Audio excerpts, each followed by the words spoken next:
প্রবল বর্ষণে ফুঁসছে তিস্তা। 10 নম্বর জাতীয় সড়কে হাঁটু জল, বন্ধ যান চলাচল। জাতীয় সড়ক না নদী, এক ঝলক দেখে বোঝা মুশকিল। সিকিম পাহাড়ে এক রাতের প্রবল বর্ষণে ফুঁসছে তিস্তা, বেড়েছে জলস্তর। পরিণতিতে নদী এবং 10 নম্বর জাতীয় সড়ক মিলেমিশে একাকার।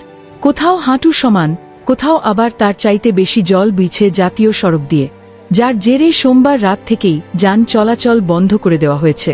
আবহাওয়ার যা পূর্বাভাস, তাতে এদিনও ভারী বর্ষণের সতর্কতা রয়েছে। এই সড়কে ফের কবে যান চলাচল স্বাভাবিক হবে তা অনিশ্চিত। দুর্যোগের জেরে ভোগান্তিতে পড়েছে সাধারণ মানুষ। তাদের অনেক ঘুরপথে যাতায়াত করতে হচ্ছে। শিলিগুড়ি সিকিম এবং কালিম্পং শিলিগুড়ির মধ্যে সড়ক যোগাযোগ চালু রয়েছে লাভালগাড়া গ্রুবাথান রুটে। প্রশাসন পরিস্থিতির দিকে নজর রাখছে। পূর্বাভাস মেনে এদিন ফের ভারী বৃষ্টি হলে পরিস্থিতি আরও খারাপ হওয়ার আশঙ্কা।